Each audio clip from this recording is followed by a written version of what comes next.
Want to turn to the White House now, where after days of calling the federal response to Hurricane Maria in Puerto Rico an incredible success and even underappreciated, President Trump is now denying the official death toll. In fact, he's gone beyond denying it. He's claimed that this is all a ploy by Democrats. CNN's Abby Phillip joins me now with the latest. Abby, good morning. Well, good morning, Erica. This is, for President Trump, an escalation in the rhetoric around this issue that we know for several days now. He's been saying that he believes that Hurricane Maria was an unsung success for the federal government, that they did everything that they could. And now he's saying that these claims that there might have been more people dying as a result of this storm are all part of what he called done by Democrats in order to make me look as bad as possible when I was successfully raising billions of dollars to help Puerto Rico. The president also claims that when people died of old age, that was counted in the death toll, but that is not true. This death toll is a result of a study that was commissioned by the government of Puerto Rico to find out whether there were people who died unnecessarily as a result of the storm, whether it was because they couldn't be found in time or there was no power in places where they needed them, hospitals, that sort of thing. And the president is not addressing any of that, really. He's just simply focusing on what he says is a conspiracy against him when it comes to this death toll. This is coming really at a bad time for the White House. They're trying to refocus attention to Hurricane Florence. They're trying to reassure people in the path of this current storm that the federal government is working as hard as possible on this issue. But President Trump is trying to relitigate Hurricane Maria, trying to get accolades for it. But clearly there's a lot of disagreement on this issue. And frankly, Erica, I think a lot of people on the ground in Puerto Rico, whether or not they agree 100% with these death toll estimates or not, believe that perhaps more should have been done. But you don't hear that at all from President Trump. And last I saw, Abby, there were no public events that we knew of for the president today. Do we know if what he has on his schedule in terms of perhaps meeting with FEMA? We're waiting on a briefing from FEMA coming up, or just how in touch he is with the developments about Hurricane Florence with his officials today? Or are they tight-lipped on that? They are being very tight-lipped on that. President Trump has nothing on his schedule publicly at all today.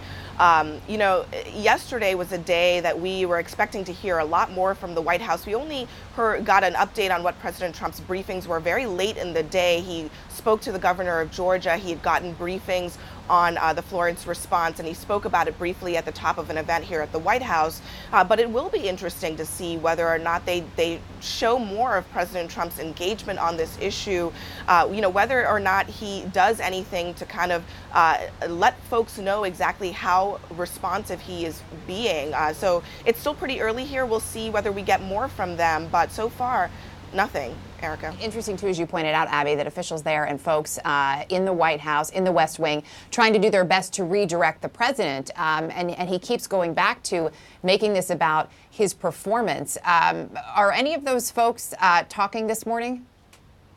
Well, so, these tweets just happened moments ago, and often when the president tweets at this hour, this is the time when he's still in the residence. He hasn't even gotten to the West Wing yet. Aides haven't even had a chance to really engage with him. So many of these tweets will come as a surprise to people working for the president. But I have to tell you, over the last several days, there is not a desire in this White House to talk about Hurricane Maria, to relitigate this issue of how many people died exactly. The issue of whether there were casualties in that storm is beyond question. Everybody knows that there were. The job for the president, I think his aides believe, is just to express sympathy in these cases and express a willingness to make sure that the federal government is engaged in future hurricanes. But President Trump is doing something completely different. He's taking this on head on. Yesterday, he was tweeting new attacks at the mayor of San Juan, who he's been engaged with for months since the hurricane. And again, it's a distraction. What we're hearing from White House aides is that they want to talk about how well the Florence response is going, which, by all accounts, the folks on the ground are saying they're working pretty well with the federal government. That's what the White House wants to talk about today. They're not having that opportunity right at this moment because the president is dictating the agenda via Twitter. Which is, as we know, a daily occurrence. And it is fascinating, as you point out, Abby, because there is a lot in place, and we have seen mobilization. Obviously, we're hearing a bit from the federal government, but from states as well pitching in. We will continue to keep an eye on that. Abby, appreciate it as always. I want to bring in now CNN's Leila Santiago, who joins us from San Juan. Leila, of course, was on the ground from the very beginning. Your reporting has been an absolute standout from the beginning, Leila, and I would imagine that for folks who are waking up and seeing these tweets from the President of the United States, there's perhaps a bit of a reaction this morning. Right. Listen, this just happened, and I can tell you that this will likely have a big response, just like it did when the Harvard study came in that actually put this number at much higher, around 4,600, the death toll. So let me just sort of paint the picture of what I've seen in just the last few days that will likely give a better idea of what Puerto Ricans will have to say and how they will feel about this. As we have traveled around Puerto Rico a year later in the last few days, people are still traumatized by this hurricane. And one of the things that I have heard over and over is, I lost someone. I lost more than a home. I lost more than family and friends who left this island. I lost a loved one, someone who died as a result of this storm. And one of the things that President Trump may not really be looking at here is that, yes, when he came, the death toll was at 16 certified deaths. Hours after he left, it jumped up to the 30s. But those are all what we call direct deaths. Those are the deaths that come because a direct result of the hurricane. This number that spikes up to 3,000 includes the indirect deaths. Those deaths that have been a result of the conditions of living here, of being 11 months without power. That's how long it took to restore for some people. The case I always talk about that we have featured is the case of a man named Natalio. He died January 6th in the southeastern part of the island because he had no power, and when the generator ran out of diesel in the middle of the night, the breathing machine that he uses to breathe at night stopped working, and as a result, he died. That is an indirect death.